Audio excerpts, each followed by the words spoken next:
Hi everyone, welcome to our YouTube channel Black Diamond. तो अभी अभी एक वैकेंसी फेंका गया है, मतलब एक वैकेंसी निकला है नालको की तरफ से। नालको एक सेंट्रल गवर्नमेंट की कंपनी है, ठीक है ना। नेशनल एल्युमिनियम लिमिटेड ऐसा कुछ नाम है, मैं देख लेता हूँ एक बार। तो नालको की तरफ से वैकेंसी निकाला गया है, और ये जो वैकेंसी है वो किसके लिए निकाला गया है, कैसे अप्लाई करेंगे, पूरा डिटेल में हम लोग देखते हैं, ठीक है। अभी अभी देखिएगा, जस्ट सेकेंड। ये बेसिकली अभी निकाला गया है। यहाँ पे पहुंचने के लिए आपको बस कुछ नहीं करना है, ब्राउजर ओपन करना है और यहाँ पे आपको सर्च करना है NALCOCARER, मतलब नालको कैरियर लिख के आपको सर्च करना है। पहला नंबर पे आ जाएगा mudira.nalcoindia.co.in, इसमें आपको क्लिक करना है। क्लिक करने के बाद पहला नंबर पे जो एडवर्टाइजमेंट दिख रहा होगा, requirement of committed promising and result oriented executive in differential different disciplines. यहाँ पे पीडीएफ का ऑप्शन आ रहा होगा, व्यू पीडीएफ, यहाँ पे जाके आप पीडीएफ कर सकते हैं क्लिक। जैसे आप पीडीएफ को क्लिक करेंगे पीडीएफ ओपन हो जाएगा। ओपन होते साथ ही आप इसको देखेंगे तो यहाँ पे क्लियर मिला करके बताया गया है कि NALCO basically national aluminium company limited नाम है नालको का, ठीक है। तो national aluminium company limited NALCO जो है वो एक नवरत्न सेंट्रल गवर्नमेंट का कंपनी है, यानी सेंट्रल पीओसीयू है, यानी कि सेंट्रल गवर्नमेंट की कंपनी है और नवरत्न कैटेगरी की कंपनी है, जो कि बेसिकली एल्युमिनियम का मैन्युफैक्चरिंग करती है। लार्जेस्ट एशिया में सबसे बड़ा मैन्युफैक्चरर नालको है एल्युमिनियम का। साथ ही साथ ये कोल का भी माइनिंग करती है, और इसका जो हेडक्वार्टर है भुवनेश्वर उड़ीसा में है। और बाकी डिटेल में आप देख सकते हैं, डोमेस्टिक ग्लोबल मेटल और एनर्जी सेक्टर में ये बेसिकली काम करती है। अंगुल में इसका कोल का भी बहुत सारा माइंस है। तो इसका अलग अलग पोस्ट का वैकेंसी निकला हुआ है। चलिए हम लोग एक एक करके देखते हैं, समझते हैं। सबसे पहले जो पोस्ट निकला हुआ है वो है डीवाई मैनेजर सिविल का।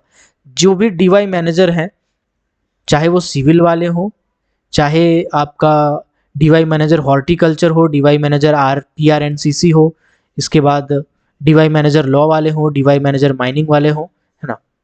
ये सभी का जो डीवाई मैनेजर वाले पोस्ट के हैं, इन सभी का जो एक्सपीरियंस है वो ध्यान रखिएगा। वो मांगा गया है एक्सपीरियंस बेसिकली 5 साल का, ठीक है। और जो सीनियर मैनेजर वाले पोस्ट में यानी E04 ग्रेड वाले हैं, उनका 11 साल का एक्सपीरियंस मांगा गया है। और जो assistant general manager E05 grade वाले हैं, उनका 14 साल का एक्सपीरियंस मांगा गया है, ठीक है। एज लिमिट की बात करें तो अपर एज लिमिट सबका अलग अलग रखा गया है। अब आते हैं क्वालिफिकेशन के अंदर, ठीक है। चलिए, तो सबसे पहला जो पोस्ट है वो निकाला गया है डीवाई मैनेजर सिविल का। तो सिविल में बोला गया है कि भैया आपका एक्सपीरियंस होना चाहिए एग्जीक्यूटिव ऑफिसर का, कोई भी गवर्नमेंट या पीएसयू या रेपुटेड लीडिंग ऑर्गेनाइजेशन में, ठीक है। As per table number 2। तो टेबल नंबर 2 में क्या दिया हुआ है, टेबल नंबर 2 में दिया हुआ है 5 साल का एक्सपीरियंस आपके पास होना चाहिए, ठीक है। चलिए अगला पे आते हैं। सेकंड बोला गया हॉर्टिकल्चर डीवाई मैनेजर हॉर्टिकल्चर के बारे में बोला गया है ना। तो डीवाई मैनेजर हॉर्टिकल्चर में भी आपको 5 साल का एक्सपीरियंस होना चाहिए, ओके। हॉर्टिकल्चर में आपको डिग्री चाहिए, हॉर्टिकल्चर में, फॉरेस्ट्री में। इसके बाद अब आते हैं अगला पोस्ट में, तो वो है डीवाई मैनेजर PRNCC का। तो इसमें यही बोला गया है कि डिग्री होना चाहिए डिसिप्लिन में, साथ ही साथ PG डिप्लोमा होना चाहिए जर्नलिज्म या मास कम्युनिकेशन में, क्रिएटिव राइटिंग में। तो यहाँ पर भी आपका जो एक्सपीरियंस है वो 5 साल का होना चाहिए। सेफ्टी में बात करेंगे तो सीनियर मैनेजर सेफ्टी का जो पोस्ट निकला हुआ, चूंकि वो 04 ग्रेड का है, तो इसमें टोटल 11 साल का एक्सपीरियंस आपसे मांगा गया है, यानी कि डिग्री इन माइनिंग इंजीनियरिंग होना चाहिए। साथ ही साथ फर्स्ट क्लास कोल माइनिंग का सर्टिफिकेट होना चाहिए। फर्स्ट क्लास मैनेजर का जो सर्टिफिकेट होगा वो कोल का होना चाहिए, कोयला वाला मांगा गया है, ठीक है। तो इसमें जो एक्सपीरियंस मांगा गया है टोटल सीनियर मैनेजर का, वो 11 साल का मांगा गया है। तो E04 ग्रेड होगा शायद, मैं एक बार देख लेता हूँ। E04 ग्रेड जी बिल्कुल वही है। तो यहाँ पे बोला गया है कि आपके पास 11 साल का एक्सपीरियंस होना चाहिए, और एक सीट का टोटल वैकेंसी निकाला हुआ है। अगला वैकेंसी की ओर स्विच करते हैं। अगला वैकेंसी है लॉ का डीवाई मैनेजर का, यानी कि इसमें 5 साल का एक्सपीरियंस मांगा गया है, यानी कि डिग्री अगर आपने किया हुआ है लॉ से किसी भी डिसिप्लिन में, साथ ही साथ अगर आप लॉ किए हुए हैं या इंटीग्रेटेड किए हैं 5 साल वाला, उसके बाद आपके पास करीबन 5 साल का एक्सपीरियंस होना चाहिए, तब जाके आप अप्लाई कर सकते हैं। बॉक्साइट माइंस की बात करें तो डीवाई मैनेजर बॉक्साइट माइंस के लिए निकाला गया है। चूंकि बॉक्साइट माइंस मेटल माइंस के कैटेगरी में आता है, इसलिए इसमें जो भी स्टेचुअरी सर्टिफिकेट मांगे जाएंगे वो स्टेचुअरी सर्टिफिकेट मेटल माइनिंग से रिलेटेड होंगे। फॉर एग्जांपल यहाँ पे कहा गया है कि डिग्री और इक्विवेलेंट होना चाहिए माइनिंग इंजीनियरिंग में, यानी कि डिग्री किए हैं BE या BTech, बैचलर ऑफ इंजीनियरिंग या बैचलर ऑफ टेक्नोलॉजी आपने किया हुआ है। साथ ही साथ सेकेंड क्लास मेटेलिफेरस माइंस मैनेजर का सर्टिफिकेट होना चाहिए, जो कि रेस्ट्रिक्टेड टाइप का होना चाहिए, ठीक है। यहाँ पे स्पष्ट मेंशन किया हुआ है रेस्ट्रिक्टेड टाइप का होना चाहिए। कोल इंडिया जैसे अनरिस्ट्रिक्टेड मांगती है, वैसे ही नालको रेस्ट्रिक्टेड टाइप का सर्टिफिकेट मांगती है, ठीक है, कि जिसके पास रेस्ट्रिक्टेड है भैया हम उसी को लेंगे, क्योंकि मेरा माइंस वही है तो हमको वो रेस्ट्रिक्टेड का ही जरूरत है। तो ये रेस्ट्रिक्टेड सर्टिफिकेट मांगती है। साथ ही साथ इसमें टोटल 8 सीट है, जिसमें अनरिजर्व का 5 है, ओबीसी का 2 है, एससी का 1 है। एक्सपीरियंस की बात करें तो चूंकि E04 ग्रेड का है, यानी कि टोटल 5 साल का एक्सपीरियंस आपका होना चाहिए, है ना। जो भी एक्सपीरियंस होंगे वो पोस्ट क्वालिफिकेशन एक्सपीरियंस मांगा गया है, ठीक है। बाकी आपको काम तो वही है जो नियम कानून से काम कराना है ना। माइंस एक्ट वगैरह सबका नॉलेज होना चाहिए। बॉक्साइट माइंस में ही असिस्टेंट जनरल मैनेजर का जो वैकेंसी निकाला हुआ है, जो कि 50 ग्रेड का है, यानी कि 14 साल का इसमें एक्सपीरियंस मांगा गया है। इसमें आपका डिग्री होना चाहिए माइनिंग में, फर्स्ट क्लास मैनेजर सर्टिफिकेट होना चाहिए मेटलिफेरस माइंस में रेस्ट्रिक्टेड टाइप का, साथ ही साथ 14 या 15 साल का एक्सपीरियंस आपका मांगा है। 200 सीट का टोटल वैकेंसी है। Coal mining DY manager E2 grade वाला जो है उसमें 5 साल का एक्सपीरियंस मांगा है। इसमें आपके पास डिग्री होना चाहिए, सेकेंड क्लास रेस्ट्रिक्टेड या अनरेस्ट्रिक्टेड दोनों में से कोई भी सर्टिफिकेट हो सकता है अगर कोल वाले हैं तो, और आपका टोटल 5 साल का एक्सपीरियंस होना चाहिए जो कि पोस्ट क्वालिफिकेशन एक्सपीरियंस होंगे। कोल माइनिंग में बात करें senior manager senior blasting officer का, तो ये E04 ग्रेड का वैकेंसी है, ठीक है। तो इसमें बेसिकली 11 साल का एक्सपीरियंस मांगता है E04 ग्रेड में। इसमें बोला गया डिप्लोमा है, सॉरी डिग्री है माइनिंग में। साथ ही साथ फर्स्ट क्लास मैनेजर सर्टिफिकेट है, कोल माइंस में रेस्ट्रिक्टेड अनरेस्ट्रिक्टेड दोनों चलेगा। आपका 11 साल का एक्सपीरियंस होना चाहिए और सीट है टोटल नंबर ऑफ 1। इसके बाद अगला सीट पे चलते हैं, तो वो है coal mining assistant general manager. इसके भी माइनिंग वाला सीट है, E05 ग्रेड है, तो इसीलिए इसमें टोटल 15 साल का एक्सपीरियंस मांगा हुआ है।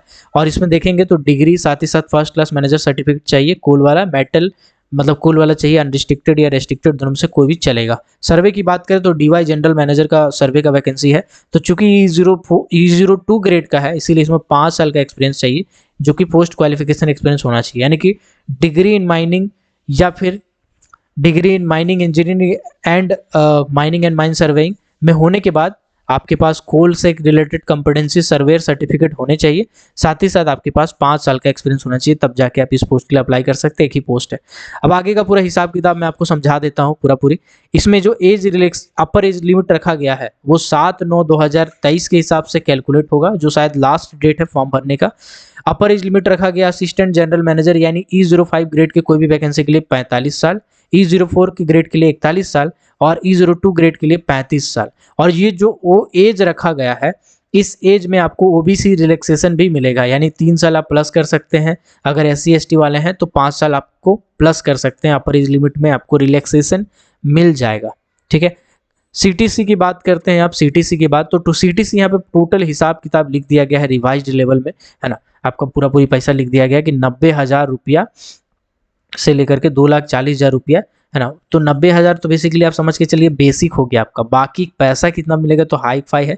CTC की बात करें तो टोटल बोल रहा है कि कंपनी टू कॉस्ट जो है वो 25 लाख के आसपास है अगर आप E05 ग्रेड में काम कर रहे हैं, 21.25 है अगर आप E04 ग्रेड में काम कर रहे हैं, और 13.97 है अगर आप E2 ग्रेड में काम कर रहे हैं तो, ठीक है। ये पूरा पूरी हिसाब किताब है पैसा कौड़ी का। चलिए अब आते हैं आगे, बहुत सारे अलाउंसेस मिलेगा, क्वार्टर वाटर मेडिकल वगैरह सब कुछ आपको मिलेगा। इसके बाद यहाँ पे एक और चीज बोला गया है, candidate working in government PSUs applying for the above post must have 2-year experience in the immediate lower scale of pay as mentioned in the column 3, 4 above, and other candidate their present CTC shall not be less than CTC mentioned in the column 5। यानी कि अगर central government में आप काम कर रहे हैं और यहाँ आ रहे हैं, 2 साल का आपके पास जो एक्सपीरियंस होगा उसका जो CTC होगा, जो आपको बोला गया है यहाँ पे CTC जिस पोस्ट के लिए अप्लाई करें उससे ज़्यादा होना चाहिए, उससे कम नहीं होना चाहिए, ठीक है। चलिए बाकी आप इसको पूरा डिटेल में पढ़ सकते हैं। आपको सब कुछ अपलोड करना पड़ेगा, इनकम टैक्स रिटर्न अपलोड करना पड़ेगा, अपना सैलरी स्लिप अपलोड करना पड़ेगा, बैंक का सर्टिफाइड स्टेटमेंट का मतलब होता है कि बैंक से आपको प्रमाणित करवाना पड़ेगा, ऐसा नहीं कि बस जेरॉक्स लगा दिए, आपको प्रमाणित करवाना पड़ेगा, वो वाला अटेस्टेड करवाना पड़ेगा यहाँ पे। तो ये पूरा डिटेल में मांगा गया है। बाकी कंपनसेशन वगैरह सब इसमें दिया हुआ है, बेसिक पे है, DA है, IDA है ना, पर्क्स है 35% बेसिक का, परफॉर्मेंस रिलेटेड पे यानी PRP जिसको बोलते हैं, पोस्ट रिटायरमेंट मेडिकल बेनिफिट है, लीव इंकेसमेंट है, पेंशन है, NPS है, कॉन्ट्रीब्यूटरी प्रोविडेंट फंड है, ग्रुप इंश्योरेंस है, ग्रेजुइटी है। इतना कुछ है कि जो सेंट्रल गवर्नमेंट में होता है वही सब है। सिलेक्शन प्रोसेस क्या है ये मैं पूरा पूरी बता देता हूँ भाई साहब। ऐसा है, आपको फॉर्म भरना है ऑनलाइन, सब डॉक्यूमेंट को स्कैन करके आपको डालना पड़ेगा। आपको कोई भी डॉक्यूमेंट हार्ड कॉपी नहीं पोस्ट करना है। पिछले बार पोस्ट करना पड़ा था, इस बार एक भी डॉक्यूमेंट आपको पोस्ट नहीं करना है, आपको सब वेबसाइट में अपलोड करना है। जब आप अपलोड कर देंगे तो फिर आपके डॉक्यूमेंट के हिसाब से एलिजिबल कैंडिडेट को 1:10 रेशियो में बुलाया जाएगा। 1:10 रेशियो मतलब कि अगर एक सीट है तो 10 बच्चे को बुलाया जाएगा।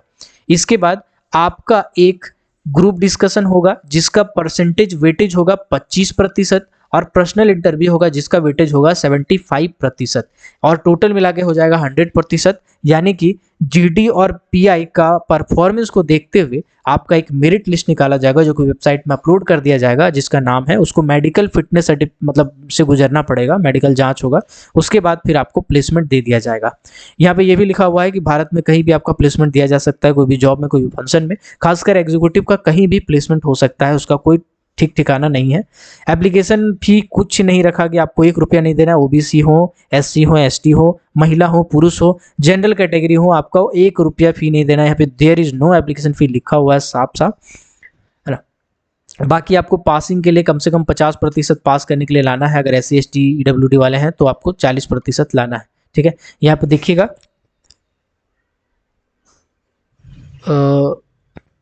आपको मैं दिखा देता हूँ। सेंट्रल लिस्ट में आपको ओबीसी वगैरह से आप अप्लाई कर रहे हैं तो आप सेंट्रल लिस्ट वाले हैं, ओबीसी वाले सर्टिफाइड वाला अप्लाई करेंगे। देखिए यहाँ पे लिखा हुआ है there is no need to send hard copy of application document by the post, जो मैंने अभी आपको कहा, ठीक है। वही सब कुछ लिखा हुआ है, टर्म्स एंड कंडीशन, आप चाहें तो डिटेल में पढ़ सकते हैं, मैं अपने टेलीग्राम ग्रुप में इसको डाल दूंगा, ठीक है।